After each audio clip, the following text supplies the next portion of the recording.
What's going on? It's comedian Kabir Singh from America's Got Talent. Come on, buddy. Catch me on YoIndiaTV. Just nailed an amazing interview.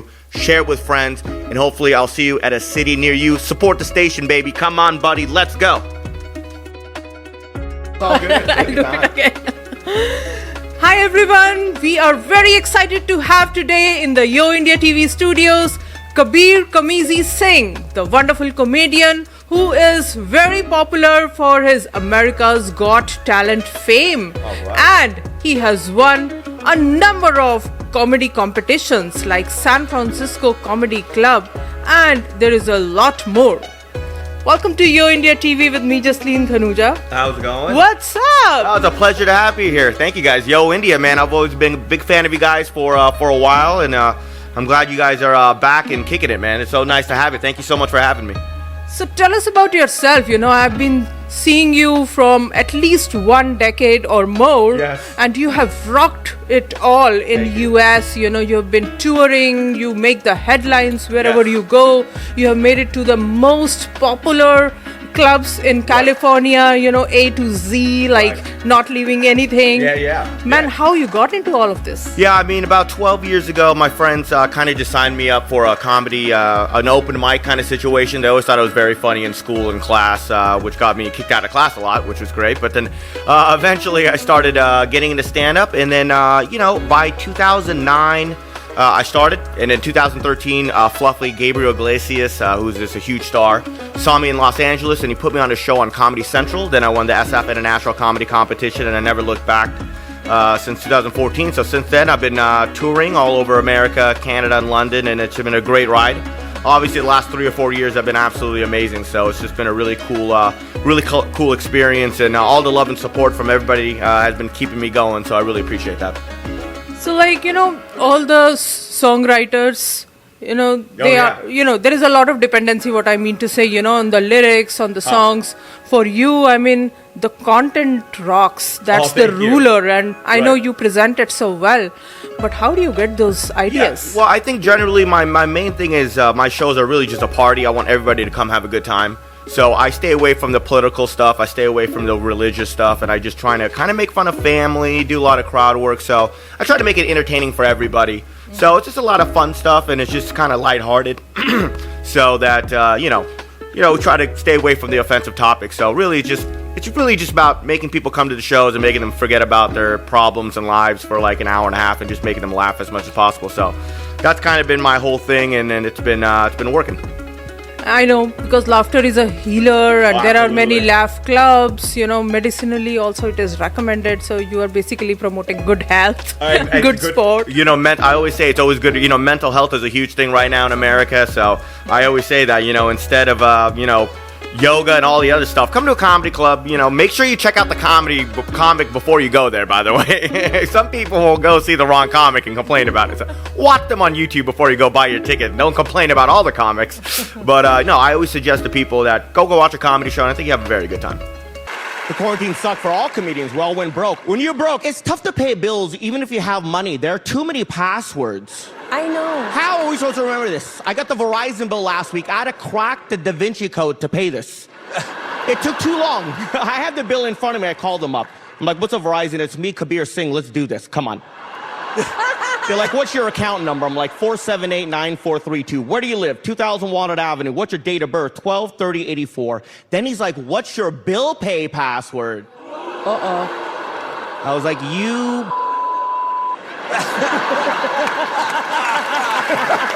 I was like, I don't know what... How do you make sure that your jokes are not stolen away? You know what? It is so funny. It's just like, there are two types of comics, right? There are comedians that I've had my stuff lifted many times. And there's really, people will tell you, you know, because I'm pretty established, and other comics will be like, hey man, this guy's doing your joke.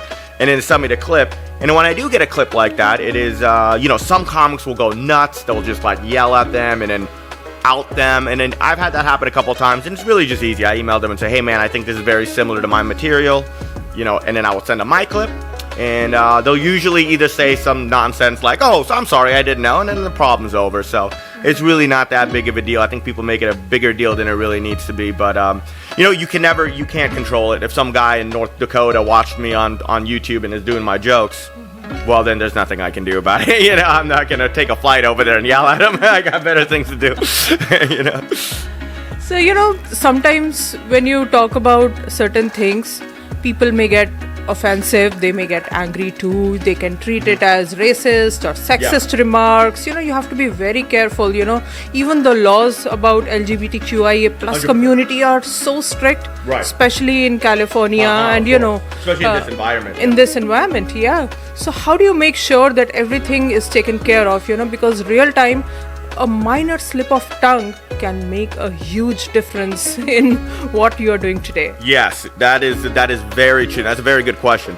Avoid all of it. Don't even take a stance on it. I always tell people, if you're coming to my comedy show, you're not going to learn anything. All right, this is not a math class. You're just going to laugh and have a good time. But to be honest with you, that's why you have to be very focused on stage. I, in the past, have made mistakes like that, over my career, especially like 6 years ago. I have made gaffes like that. And you have to learn from them, and you have to be focused as a comedian. And I've been more focused throughout the years now. But yeah, to all the performers out there, man, they're out to get you. You have to be very careful. You have to be focused. You have to be, on the right sound in mind. Because if you do slip up, because we say things with our friends all the time. Yeah. Let's be honest. If somebody takes my text messages, I'm done. So you got to keep deleting them. But you have to keep that private, and you have to be pretty solid. And there's just certain topics that you may not want to touch unless you feel very, very solid about it. So, just try to keep it simple. I try to keep it as simple as possible so I don't have to deal with that. But I have had comedians and other friends that I know personally are not like that have gotten in trouble for stuff like that. So it's very important to be focused up there. So, when you perform for audience in US, the taste of humor, the taste of comedy is way different than when you go abroad, especially in countries like UK. Yeah, It's all different, the Brit accent, the Brit population, how they receive it. And similarly, I've heard about your popular shows in Canada as well. So how do you make sure that the content is audience appropriate? That is such a good question, because I was in Canada. Canada and America is very similar. 6-7 years ago, I did a UK tour where I was only doing comedy for about 5 years. And I did UK, London, Manchester, and those were all good. But then I ended up in Glasgow. I don't know if you've been... I've not been there. It's Scotland. And I don't know what kind of weird version of English they speak over there. But it was so tough, man, because I was speaking regular English. I had to slow it down. But at the end of the day, they didn't understand a gosh darn word I was saying. So the whole show was just complete garbage. So next time I go there, I'll be prepared. But you just, the best thing to do really is just kind of like, you just got to do your own act and then try to put the simplest jokes together. But yeah, generally they just want to hear about America. There's some universal jokes. Jokes about your girlfriend, wife, mom, dad, just stuff that everybody understands. So you kind of stick with those. But that's a really good question. I mean, doing stand-up in America versus especially the UK or India too. I mean, I see a lot of amazing Indian comedians from India because I know the comedy is blown up over there. So when they do their Hindi English mashup comedy, it is so brilliant over there and it's great. But from what I understand, the comedians in America that go to India do pretty well. And the Indian comedians that come to America and do their shows, a lot of people that come to their shows are from India and they kind of understand the dialect already. So you just have to keep it simple and try to write as much universal jokes as you can and then kind of understand that some things over here will work and some things over there won't. You do your stand-up comedy. I made you do a sit-down interview. Yeah, I like it. This is better. It's better for my legs, I wish I could do stand-up sitting down, to be honest with you. This is actually quite comfortable. Just kind of sit there. So, as you said, comedy is really popular. It has grown manifold in India as well. And a lot of people travel from there to here and, vice versa. We also see the comedy genre in itself has gained a lot of popularity in the recent past. Like all the movies which have the comedy genre are much preferred. People like to laugh it out after all. Yeah, and it's amazing because comedians in America don't really know the comedians in India and vice versa. Like about 5-6 years ago was the first time I met Veer Das. And I was opening for Veer, and I usually headline Cobbs and Punchline, and then Molly was all like, hey, can you open for this Veer Das guy? I'm like, I haven't opened for anybody in 5 years. Why are you... What did I do? Did I do something wrong? Am I getting a demotion? He's like, no, he's a really popular comedian from India. And then I go there and I meet him, and he was so nice, so cool. And I've never seen a fan base. I mean, I've never heard of the guy. Like, he just walks in, and then every show sold out. And he was so kind and cool. And I noticed the difference ways that he was doing his comedy, and they loved it. He's a movie star, right? He's a legit movie star. So, I think a lot of comics in America, all the Indian comics in America, should really actually take notice of the comics in India and kind of look at the way they're doing it. I mean, obviously, you kind of want to figure out what kind of topics, because there's a lot of topics that I never even thought of hitting that he was doing. A lot of political stuff that I didn't know was going on in India. So, at the end of the day, you just kind of have to, kind of look out and kind of learn from other comedians and stuff. So, again, these guys are just absolutely killing it. So it is cool watching those guys, and they're very kind when they come over here. They show, we try to, I took them out. We went out. Had some good food and stuff like that. So you just got to keep it cool and stuff like that. And then, instead of getting mad about how much better they're doing than us. So you are very community friendly. I was bitter for the first 20 minutes until I met him. Like, why is there so many people here? I've been in this club for 8 years. I can't get half the people here. But it was kind of cool. It was a very cool experience. So you are one of the few rare desis, I will say, who has made it to America's Got Talent. It's not easy to be on that stage. Comedian only one, yeah. One and the only comedian. That's the very popular and a very big stage. Right. And everyone applauded you. All the judges were in awe. Heidi was especially making some wonderful remarks. Yeah. And we were all like so blown away with your performance and with the audience reaction on that. So how was your experience, and what are some cool things that you recollect from being at America's Got Talent?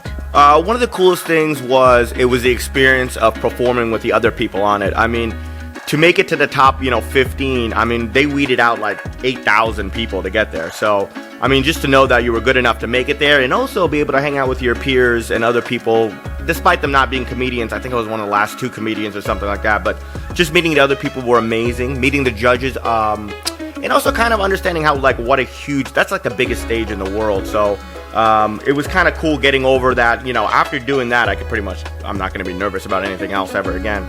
But the experience was amazing, and knowing how much love and feedback I got from the whole world from that was just humbling and amazing. It was just so much fun, and the judges were great, the producers were great, even Simon, but Howie was great. Yeah, Heidi and Sophia were amazing. And these judges really do root for you. They're not rooting against you. They want you to succeed, and everybody was there to help you out. So it was just a nice, I've won like almost every competition comedy-wise I've done. So being able to put myself in a situation to go up against the best and see that I could get that close, or just be in that situation, top 15, was an amazing experience, and just it was the highlight of my career, absolutely. And so many positive vibes, and I see like so many success stories. The Big Sky Festival, winner of the Rooster T. Feathers Bay Area Comedy Competition, winner of San Jose Improved Bay Area Comedy Competition, San Francisco International Comedy Competition. That was a tough one. $10,000 Nights of Comedy Competition, Laugh Fest in Laughlin, Nevada. Yeah, the weird thing about that's why I always tell comedians, people don't like doing the competitions because they. But I always tell comedians that they really should do competitions just to see where you are amongst your peers. Because if you continue doing the same venue or same area, and you're funnier than the other 8 comedians every week, then you're not really understanding where you are in the bigger picture of stand-up.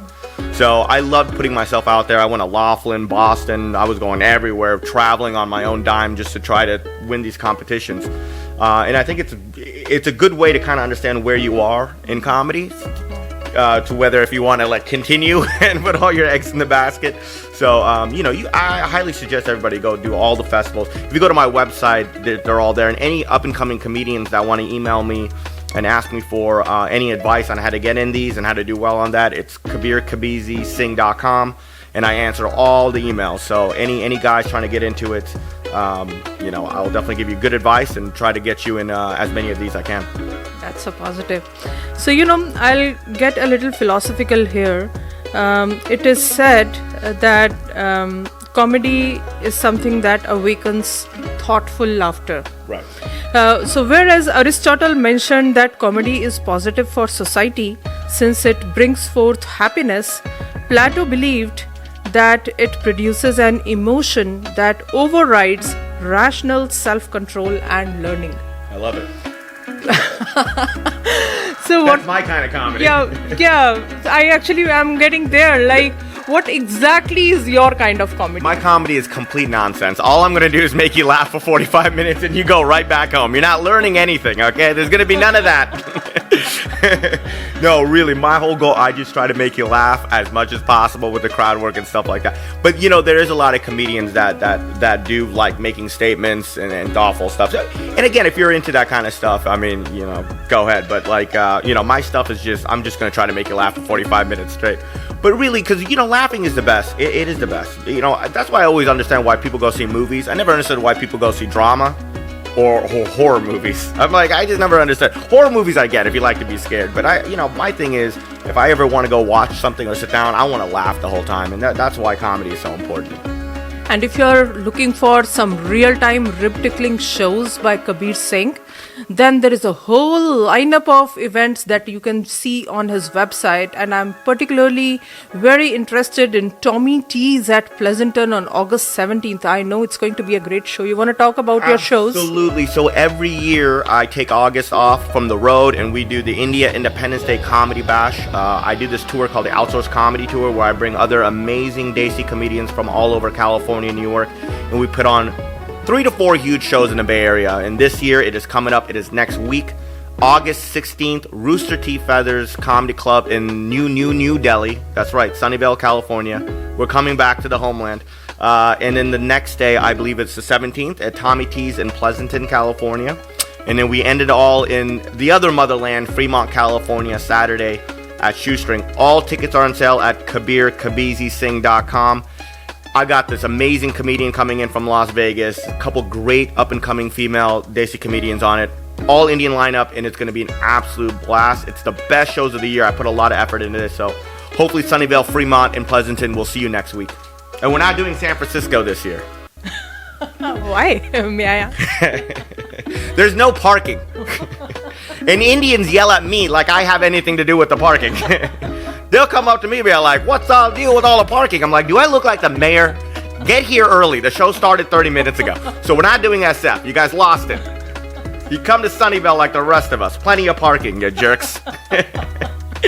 Wonderful. You know, in the past, India had a tradition of laughter. You will all remember Birbal in Akbar's court. He was a person who was, keeping the court happy all the time with giggles and laughs and all. And till date, Indians are maintaining this tradition and taking it seriously by next generation like you. Good. How long have you been here in USA? I was born here. I was born in Portland, Oregon. So my mom and dad has been here. God, they were here for 40, 50 years before I was born. So maybe, yeah, something like that. That's probably not right, but they've been here for that long now, I guess. Prior, when I was born, they were here. Yeah, but both of my sisters were born in Canada, and I was born in here. But we did live in India for a couple of years.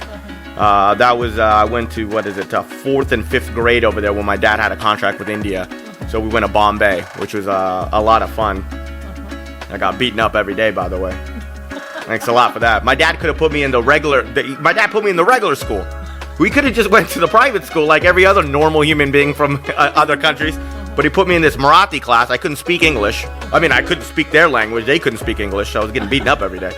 And my dad's like, don't worry, it's going to be a good experience. And my mom's like, his eye is bleeding. I've never seen blood from a eye. Can we get him out of there? Absolutely not. But that was a fun experience. And that's actually where my humor people will never ask me that. It's like where I started becoming funny. That was more of a protective mechanism.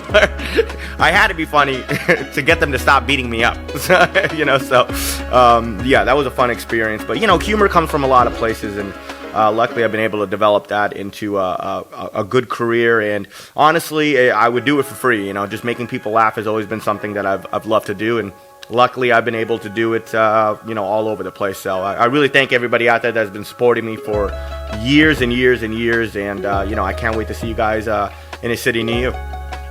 That's wonderful. So any final message to all the viewers of YoIndiaTV who see you as an inspiration, who love you for your humor, and who are impressed by what you have done, and especially to the Indian American community who you are actually representing and you have taken this flag with the Independence Day shows to a next level. Thank you. Well, to be honest with you, all I can say is that none of this could be possible with you without you guys.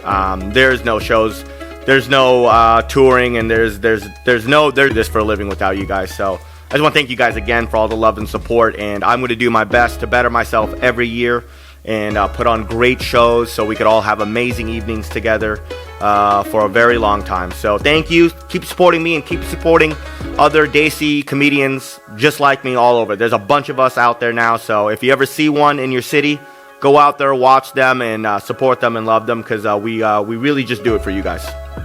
Yay! And see you in one of the shows in August by Kabir Singh. Don't miss out the wonderful shows, and don't miss a chance to get some laughter and get re-energized with that laughter and stuff. See you there. Thank you guys. Thank you, YoIndiaTV, baby. See you guys soon.